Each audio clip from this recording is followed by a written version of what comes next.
NYBL game today. And 5 o'clock in the morning, nagising na ako to wait for one of the CMTV Reapers na si Leyan.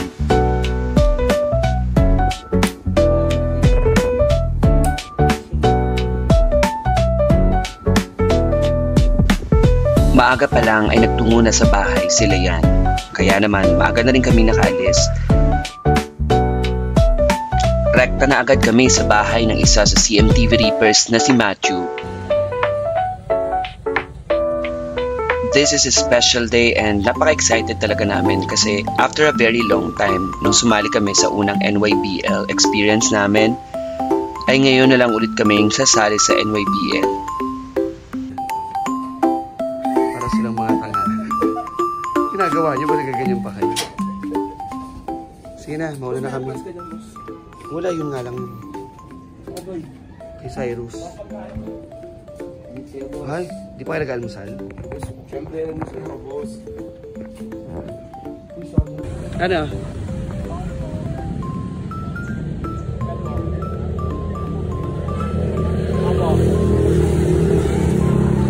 Minabo ka? Minabo ka?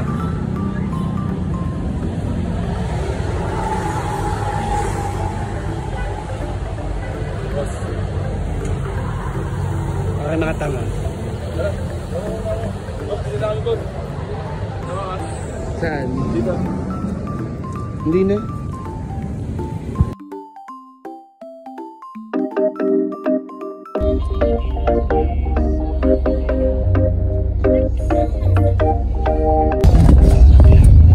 And guys, so on the way na kami sa Marikina. And ang kasama ko dito sa ang strategy namin kasi is kanya-kanyang punta doon dahil wala kaming transportation dahil nga na-delay lahat ng games, nag-overspend kami sa jersey, may mga players na hindi na nakasama unfortunately, kaya kanya-kanya kami. So kami nag-arrange kami ng sabay-sabay para syempre divided yung fare, mas mura, mas madami, kaya kasama ko dito si Car.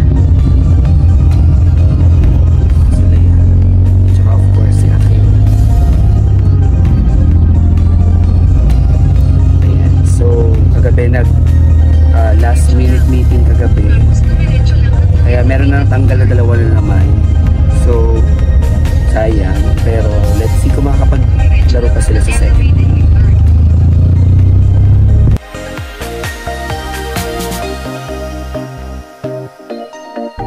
Mabilis ang aming naging biyahe dahil walang masyadong traffic. Sound trip at tulog lang din ang aming mga trip habang nasa biyahe. Halos nasa 30 minutes din ang biyahe namin papunta sa school. Ang school nga pala na pinuntahan namin ay ang Maris School of Marikina. Ginagamit ko. Okay guys, so dito na kami ngayon. Naglalakad kami kasi sa kabilang gate kami binaba. Kasi makapag-decision itong mga players nang wala ako talaga. Nagigigil ako.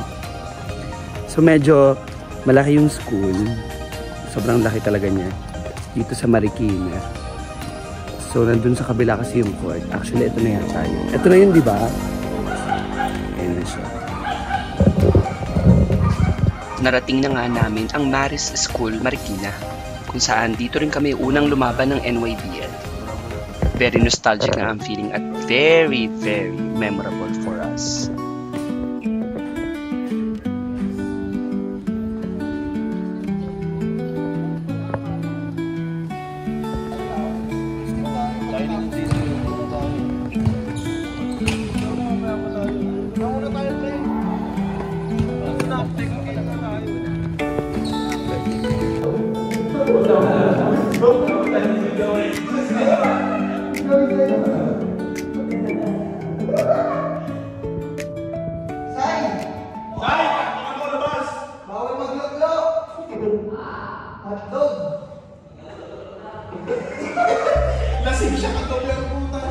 Sige, Bagray.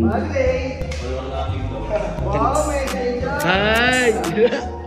Itlog. Hindi na ako nakabili ng itlog eh. Yun, bulok na. Mamaya mo kainin bago mag-game. Jersey check. Akin na, gusto magka-itlog.